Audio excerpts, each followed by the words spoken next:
1889년 10월 2일 날 호주 교회가 보낸 첫 선교사인 조셉 헨리 데이비스 선교사가 그의 누이 메리 데이비스 선교사와 함께 한국에 도착을 했습니다. 그러니까 1889년 10월 2일이었는데요. 한국에 복음을 전하려고 호주에서부터 40일 동안 배로 태평양을 건너서 한국에 도착한 후에 5개월 정도 서울에 머물면서 선교 준비를 했습니다. 그리고는 자신의 선교지로 부산을 결정하고 부산까지 걸어서 내려가는 도중에, 부산까지 이동하는 도중에 폐렴과 천연두에 걸려서 한국에 입국한 지 6개월 만인 1890년 4월 5일 날 세상을 떠나서 부산의 복병산에 묻혔습니다. 그러니까 호주에서 학교 교장 선생님을 하셨던 분인데 이분이 교장직을 내려놓고 복음을 한국에 전하기 위해서 온 지 6개월 만에 세상을 떠나셨어요. 안타까운 죽음이죠. 사실은 선교사로서의 활동도 제대로 하지 못하고 돌아가셨어요. 그러나 이 사건은 당시 호주교회에 대단한 영적 각성의 도화선이 되어서 호주교회가 영적으로 일어나는 결과를 일으켰고요. 그리고 결과적으로 180여 명의 선교사들이 한국에 그리고 각지로 떠나는 그런 미랄이 되어서 이 땅이 빛을 보게 되는 그런 사건이 됩니다. 수요일 저녁에도 잠깐 말씀을 드린 바 있습니다만은 조선일보에 난 기사가 이런 기사가 있었습니다. 2006년 12월 9일에 25살 먹은 여성인 신민정 씨라는 분이 급성 간염을 앓다가 세상을 떠났습니다. 1년 전에 서울대 소비자학과를 졸업한 재원으로 2006년 초에 아프가니스탄 해외 봉사를 떠났던 신민정 씨는 그해 9월 아프간에서 A형 급성 간염에 걸립니다. 그리고 아프간 국립병원에서 1차 치료를 받았지만 10월 4일 날 재입원을 했고요. 아프가니스탄에서는 치료가 불가능하다는 판정을 받았습니다. 귀국을 하려고 했는데 비행기 편이 마땅치 않아서 아프간 병원과 군 병원을 전전하다가 10월 11일에야 유엔 비행기 편으로 유엔의 도움으로 한국행 비행기에 몸을 실었어요. 그러나 그때는 이미 치료를 해야 될 시간을 일주일이나 넘긴 때였습니다. 신민정 씨는 서울의 한 종합병원에서 간 이식 수술을 했지만 결국 그해 12월에 세상을 떠났습니다.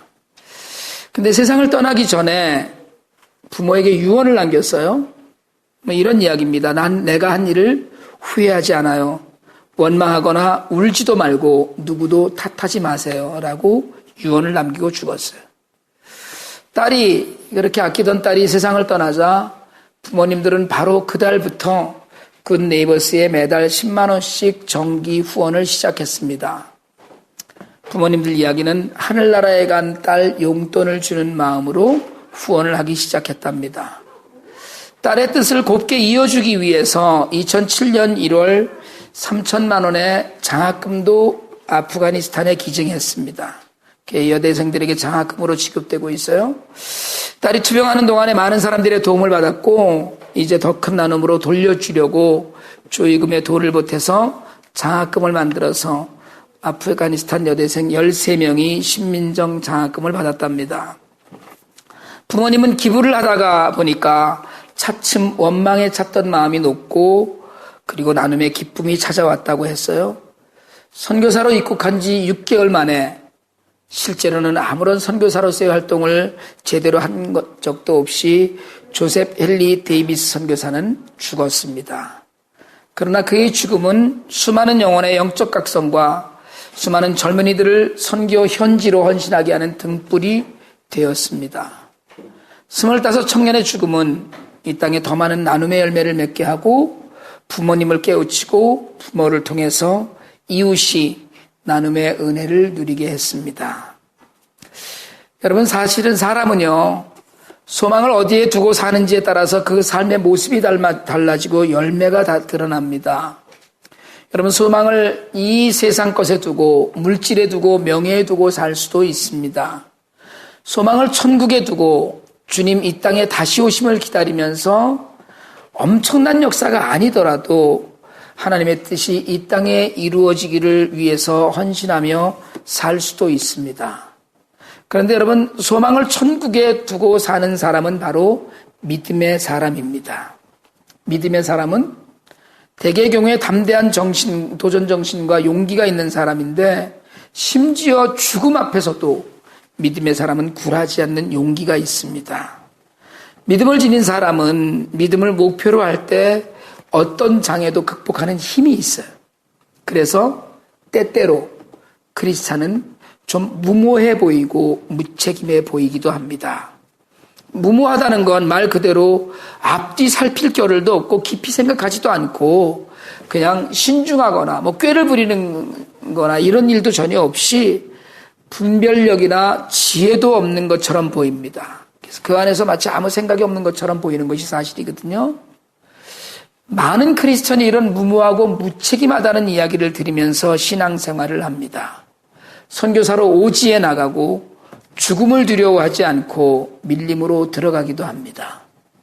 IT에서 만나는 갭 선교회 청년들은 학교를 1년씩 휴학하고 직장에 사표를 내고 1년 내지 2년씩 들어와서 현지에서 정말 아이들을 돌봐요.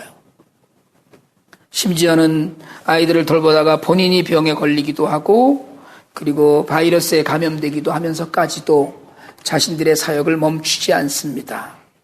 대개의 경우에 선진국에서 미개한 나라로 들어가서 목숨을 바쳐서 복음을 전하고 예수의 사랑을 전합니다.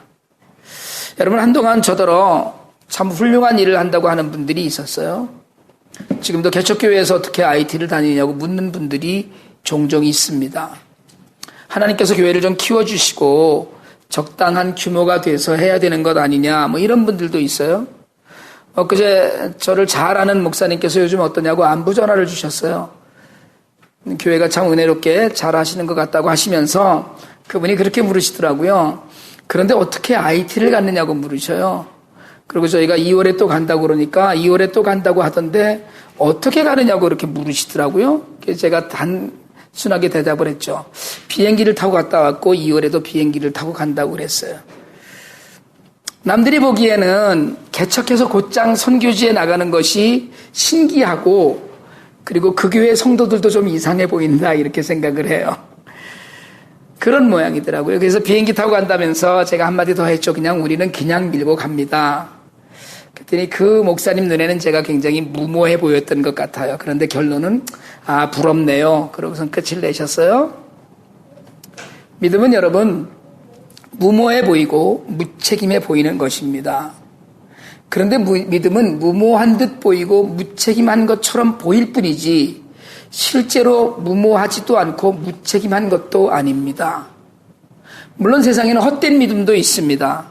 혼자 스스로 최면을 걸어서 몸을 던지는 믿음도 있어요. 성숙하지 않은 믿음이에요. 그래서 때로는 나도 무리를 걷겠다 그러고 호수로 걸어 들어가서 영영 나오지 않는 헛된 믿음의 결과도 우리가 봅니다. 때로는 죽은 사람을 살리겠다는 망상에 가까운 믿음으로, 그건 믿음도 아니고 그냥 맹신이라고 그러거든요. 그런 망상으로 죽은 사람을 여러 날 동안 두고 기도하는 집단들도 생겨납니다. 그렇지만 여러분, 우리의 믿음에는 그 믿음을 받아주시는 분이 있어요. 말씀에 의지해서 성령의 도우심으로 하나님의 뜻을 분별하면서 하나님께 의지하는 믿음은 우리의 믿음의 대상이며 주님이신 전지전능하신 하나님을 의지하는 믿음입니다. 그러니까 믿음에 관하여 이해를 못하는 분들이 우리의 믿음을 무모하다라고 할 때도 있다는 거예요. 오늘 우리가 읽은 본문 유명한 수로보니게 여인 이야기입니다. 마태복음에서는 그냥 가나안 여인 이렇게 이야기했는데 마가복음에 가면 그 헬라인으로 수로보니게 족속이었다 이렇게 기록되어 있습니다. 예수님께서 귀신 들린 딸을 고쳐달라고 나온 여인에 관한 이야기인데 주님이 두로 지방에 조용히 들어가셨어요. 별로 그 표시 안 내고 들어가고 싶어 하셨거든요. 가나안 여인 하나가 그런데 소문을 듣고 찾아왔습니다. 그리고는 자신의 귀신 들린 딸을 고쳐달라고 아주 시끄럽고 성가시게 했어요. 그러니까 제자들이 주님이 이 여자를 좀 어떻게 해서 그냥 빨리 그 청을 들어주고 보내자고 했을 때 주님이 뭐라고 그러셨냐면 나는 이스라엘의 잃어버린 양을 위해서 왔지 다른 데 내가 신경 쓸 일 아니다. 그러고 거들떠보지를 않으시는 거예요. 그러니까 거들떠보지 않으시니까 이 여인이 제자들하고 실갱이를 벌이다가 주님 앞에 직접 나와서 엎드려 간청을 합니다. 내 귀신 들린 딸을 고쳐주세요. 근데 그때 참 주님이 모질게 그리고 마음에도 없는 말씀을 하셔요. 오늘 26절에 보니까 자녀의 떡을 취하여 개들에게 던짐이 마땅하지 아니하니라 이러셨어요. 이게 무슨 말씀이에요? 유대인들을 위해서 내가 일을 하는데 개 같은 너희에게는 신경 쓸 일이 없다는 거예요. 이스라엘 자손에게 신경 쓸 일도 많은데 개 같은 너희한테 내가 왜 신경을 써야 되겠느냐 이런 말씀이잖아요. 그때 이 여자가 눈 하나 깜빡 안 하고 믿음의 고백을 해요. 오늘 우리가 읽은 27절에 그렇게 되어 있어요. 여자가 이르되 주여 올소이다마는 주님 말씀 옳다는 거예요. 개들도 제 주인의 상에서 떨어지는 부스러기를 먹나이다. 주님 말씀 옳다는 거예요. 그렇지만 내가 개라면 개도 주인상에서 남은 음식 먹는데 내 딸에게서 귀신이 나가는 능력은 상에 있는 거 아니고 부스럭지 같은 능력으로라도 주님이면 하실 수 있다는 거예요. 그러니까 해달라는 거예요. 그러니까 귀신을 쫓아달라는 거예요. 여러분, 딸에게 들린 귀신 내쫓는 일은 사람의 힘으로 되는 일이 아닙니다. 엄마의 능력으로 되는 일이 아니에요. 그런데 여자에게 능력은 없고 믿음이 있었어요. 주님이 그렇게 말씀하실 때 매달린 건 여자에게는 무모한 믿음처럼 보이던 믿음이에요. 예수님은 하실 수 있습니다. 그러니까 수로보니게 족속의 여인에게 예수님께 나가는 일은 무모한 일이었을지 모르지만 여인은 믿음을 가지고 있었어요. 그러니까 예수님이라면 말씀만 해도 된다는 믿음입니다. 예수님이면 그냥 말씀만 하셔도 됩니다. 부스러기를 먹는다는, 가서 내 아이에게 귀신아 나가라 이렇게 얘기하지 않으셔도 제가 주님의 향한 믿음이 있습니다. 남들의 눈에는 무모해 보였지만 여인에게는 절박한 상태에서 얻은 확고한 믿음이었어요. 그때 주님이 여인의 고백을 높이 평가했습니다. 내 믿음이 크도다. 내 소원대로 되리라. 여러분, 정말 바라기는 우리 모두가 주님께 이런 이야기를 들으면 좋겠어요. 내 믿음이 크도다. 내 소원대로 되리라. 한번 해보실래요? 연습 한번 해볼래요? 가슴에 손을 얹고 한번 합니다. 시작. 내 믿음이 크다. 내 소원대로 되리라. 시작. 아멘. 말한 대로 되리라. 하나님 들은 대로 하신다고 그랬어요. 여러분의 믿음대로 하나님께서 행해 주실 믿습니다. 주님 짐짓 모르는 척 하셨지만 여인의 믿음을 시험하셨어요. 자존심 상하는 이야기입니다. 그건 너는 개나 다름없다는 모욕이었고요. 시험 들기 딱 좋은 말씀이었어요. 그러면 욕을 하고 침이라도 뱉고 뒤돌아가고 싶은 말씀이었습니다. 하지만 여인은 믿음으로 매달렸어요. 안 해주실지도 모르지만 무모한 것 같지만 여인은 매달렸어요. 그리고 주님으로부터 믿음이 크다는 칭찬과 소원대로 되리라는 상을 받았습니다. 딸 아이가 치유되었어요. 여러분, 예수를 믿으면서 우리에게는 우리 손으로 할 수 없는 많은 일들을 만납니다. 내 손으로 안 되는 일이에요. 여러분, 제게는 사실은 개척도 그런 일의 하나입니다. 교회를 다시 한번 개척하려고 기도하고 있었고 일찌감치 두 번째 개척할 것이라는 결심은 있었습니다. 그리고 저와 제 아내는 개척을 위해서 기도하면서 한 사람만 와도 시작한다라는 결단을 하고 있었어요. 대신에 한 사람은 와야 된다 이런 생각은 하고 있었어요. 근데 기도할 때 뭐라고 기도했냐면 하나님 적어도 제가 한 사람만 와도 개척한다 이렇게 생각을 하고 주님 주실 거라는 믿음이 있었어요. 그리고 제가 하나님께 기도할 때 속으로는 사실은 하나님 6 가정은 주셔야 됩니다 라고 기도를 했어요. 가만히 생각해 보니까 예수님도 12명은 데리고 하셨는데 목회를 그 정도는 주셔야지 뭐가 되지. 그냥은 힘들겠습니다. 그리고 기도를 했어요. 근데 하나님께서는 우리가 첫 예배를 드렸던 7월 1일 예배에 저희 가족과 은호까지 12명이 예배드리고 사진 찍게 하셨어요. 12명이 예배드렸거든요. 그 6가정 12명이라고 그랬더니 하나님이 일단 6가정은 모르는 척 하시고 12명만 채워주셨어요. 그래서 첫 예배를 드렸습니다. 저는 어른들 12명 얘기를 말씀드린 건데 주님은 뭐 어른이건 애건 다 똑같이 보시니까 첫 번째 제가 10년 전에 개척할 때도 그랬지만 이번에도 역시 어디서도 재정적으로나 인적인 도움을 받지 않고 시작을 했습니다. 여전히 어려움이 있을 것으로 생각했고 많은 분들이 특별히 믿음이 있다는 많은 목사님들이 제 행동을 무모하다고 여겼어요. 그런 분 걱정해 주는 분들이 대부분 목사님들이시더라고요. 성도님들은 그냥 만나면 하나님 하시겠지. 제가 보니까 성도님들이 믿음이 훨씬 좋아요.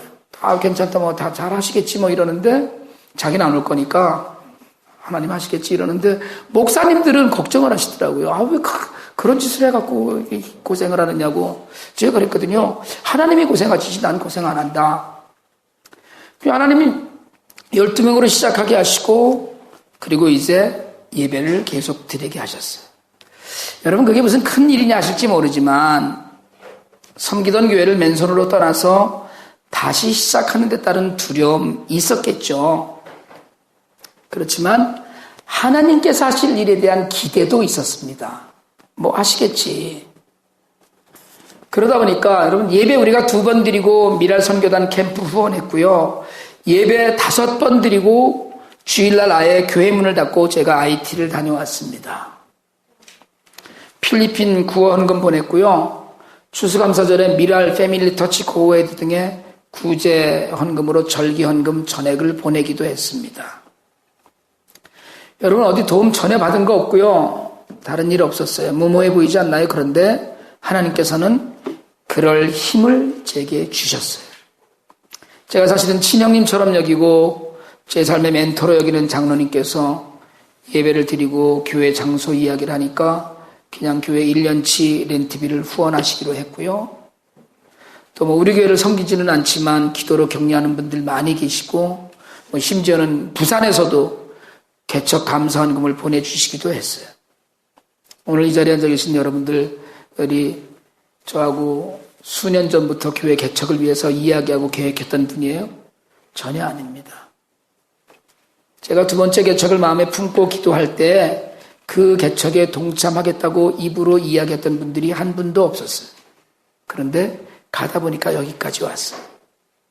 시작하려는 제게는 무모한 도전일 수 있었지만 그 시작을 지켜보고 계신 하나님께서는 그걸 믿음으로 받아주시고 여러분을 예배했다가 함께 예배드리게 하셔요. 제게는 그래서 여러분들 한 분 한 분이 더없이 소중한 이유입니다. 목요일날 아침에 신선 설렁탕에서 뉴저지 장로교회 김도환 목사님하고 식사를 했어요. 가끔 이렇게 만나서 식사를 하는데 이번에 제가 설렁탕을 살 차례였습니다. 뭐 거의 한 1년 만에 뵙는 것 같았어요. 그래서 이런저런 이야기, 개척에 대한 덕담도 했고요. 그렇게 하고 이야기를 나누는데 목사님이 밥을 다 먹고 돈을 제가 이제 식사를 페이를 하는데 주머니를 여시더니 적은 금액이긴 하지만 개척교회 지원금 예산이 자기 교회에 있어서 드린다면서 봉투를 하나 주시더라고요. 자기네 교회 예산에서 개척교회 지원금이라면서 1,000불을 저희 교회에 보내주신 거예요. 김도환 목사님하고는 IT 사역 때문에 만나서 친하게 됐습니다. 나이와 상관없이 제가 굉장히 존경하는 목사님이고요. 한 번은 사우나에서도 만났어요. 구체적으로 어떤 모습으로 만나는지 제가 말씀 안 드리겠지만 어쨌든 그렇게 하고 만났어요. 그래서 친분으로 그런 일이 있었을까. 김 목사님한테 5살 되는 딸이 있어서 제가 굉장히 예뻐하거든요. 그게 고마워서였을까. 여러분 저는 하나님께서 우리에게 내가 내 믿음을 보고 있다라고 하는 격려로 받았습니다. 돈이 크고 적고가 문제가 아니고 하나님께서 격려하고 계시는구나. 하나님께서 그리스도 몸된 교회와 그 교회의 지체를 삼으신 우리 모두를 격려하고 싶으셔서 아무런 예상과 예정에도 없던 일들을 우리에게 보이셨습니다. 개척하고 아직 만 6개월이 되지 않았지만 IT를 2번 다녀왔습니다. 그 아들 500명 밥을 먹이고 있어요. 2월에 또 갑니다. 후원금 모금 때문에 헬핑 핸드 미션 네트워크의 이름으로 한다지만 적어도 우리 교회가 있기에 제게는 가능한 일입니다. 무슨 큰 교회에서 한 100명쯤 뚝 떼어서 한 개척 아니에요. 여러분 한 분 한 분이 이런저런 이유로 알고 지내게 하시다가 하나님 필요하실 때 불러 모아서 교회를 이루셨습니다. 아무것도 없는 빈터 위에서 다시 2번째 개척을 한다는 건 한편으로 참으로 무모한 짓일 수 있었습니다. 하지만 제게는 믿음이 있어요. 하나님께서 필요하시면 하게 하실 것이라는 믿음이에요. 여러분 전 숫자에 굉장히 박습니다. 계산이 늦은 편이 아니에요. 얼마가 들어오면 얼마가 나가야 되고 얼마가 있어야지 뭐를 할 수 있고 이걸 제가 계산을 굉장히 잘합니다. 그런데 개척은 계산이 나오지 않는 무모한 일이었어요. 하지만 제게 믿음이 있습니다. 여러분 하나님의 일이라고 생각하면 이게 될지 안 될지 성공할지 실패할지는 생각하는 게 아니에요. 그건 생각할 필요가 없어요. 생각해야 될 건 이게 하나님이 원하시는 일인지 아닌지, 이게 하나님이 기뻐하시는 일인지 아닌지만 성공하면 돼요. 이게 성공할지 이게 실패할지 이건 우리 소관이 아닙니다. 여러분 교회도 문을 열다가 문 닫을 수도 있어요. 가다가 교회가 문 닫는 경우도 참 많이 있습니다. 그러니까 그게 중요한 게 아니에요. 그게 필요했었느냐 아니었느냐, 하나님이 기뻐하시느냐 아니냐, 이게 중요한 일이에요. 하나님의 일로 믿고 하는 모든 일은 그 성공을 예측하고 묻기 전에 해야 할 일인지 아닌지만 물어야 돼요. 가나안 여인에게 주님 말씀하셨어요. 내 믿음이 기도다. 내 소원대로 되리라. 저는 오늘 우리 모두가 주님께 이런 이야기를 듣기를 원합니다. 얼마나 부러운 말씀이에요. 하나님 얼마나 감동을 하셨으면 그렇게 말씀을 하셨을까 부럽기만 합니다. 대강절입니다. 대강절 기간을 지나고 있어요. 주님 다시 오시는 기다림의 절기입니다. 성탄을 축하하면서 온 천하에 평화를 주실 왕을 기다리는 절기입니다. 여러분 이때 우리가 좀 무모해 보이는 믿음으로 주님을 기다릴 수 있길 원합니다. 사람들이 보면 저 사람은 뭘 좀 계산하고 생각하고 예수를 믿지. 여러분 계산하고 생각하고 예수를 믿으면 믿는 게 아닙니다. 그건 믿음이 아니에요.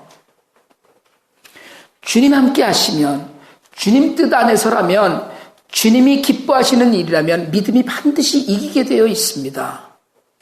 남들이 보기에 무모해 보일지라도 사람의 힘으로 되지 않을 일을 하나님은 하실 수 있다는 믿음이 우리의 삶을 바꾸고 우리의 소원을 이루어 왔습니다. 자칫 좀 무모해 보일지라도 그것은 보이는 것만 세많은 사람들의 결과일 뿐이에요. 우리에게는 다른 이들이 보지 못하는 하나님이 계십니다. 세상 사람들은 보지 못해요. 우리의 계산은, 세상의 계산은 이걸 아무리 더해도 1도 안 될 수도 있지만 우리의 덧셈은 이걸 아무리 더해도 1이 안 돼도 100이 돼요. 왜요? 하나님이 계시기 때문에 그래요. 믿음은 여러분 기다림입니다. 남들이 뭐라고 하든지 다른 사람이 보기에는 계산이 틀린 듯해 보여도 믿음에는 하나님이 계십니다. 이 땅에 다시 오실 주님이 계셔요. 겉보기에는 무모해 보이지만 그 믿음으로 주님을 기다리면 우리를 통해서 이 땅에 평화가 분명히 퍼져나갈 줄 저는 믿습니다. 비록 작지만 아직 많은 도움이 우리도 필요하지만 그래도 여전히 하나님께서 우리가 돕기를 원하는 사람들도 있어요. 그게 되겠어? 라는 탄식이나 절망의 소리보다는 정말 될 것을 기다리는 믿음으로 우리의 삶의 많은 문제들이 주님 앞에서 해결되길 원합니다. 주님 이 땅에 오심을 기다리듯이 문제보다 더 큰 주님이 계신 것을 믿고 간절히 주님께 매달리는 믿음을 주님 앞에 보일 수 있길 바랍니다. 남들이 보기에는 다 끝난 것 같지만, 다 망한 것 같지만, 다 죽은 것 같지만 하나님 한 분을 믿는 그 소망으로 우리 삶의 모든 문제들을 두 손에 바쳐서 주님 앞에 드리는 믿음이 우리에게 있기를 원합니다. 여러분 정말 주님을 간절히 기다리는 믿음과 소망이 귀신 들린 딸을 둔 가나안 여인의 것처럼 간절할 때, 그리고 주님이시라면 능력의 부스락이라도 이 일이 이루어질 것이라는 믿음으로 주님을 만나게 되길 원합니다. 우리들 이런저런 기도 제목을 마음에 품고 주님 앞에 나옵니다. 그런 우리 모두에게 내 믿음이 크도다, 내 소원이 이루어지라는 말씀이 우리 모두를 향한 주님의 말씀이 되기를 원합니다. 우리에게 주시는 레마의 말씀이 되길 원해요. 나는 못하고 우리는 할 수 없고 세상 계산으로는 도무지 말이 되지 않는 것 같아도 하나님은 하실 수 있습니다. 하나님만 하실 수 있어요. 이 땅에 오셨고 지금도 우리와 함께 하시고 그리고 다시 이 땅에 오실 주님이 하실 수 있습니다.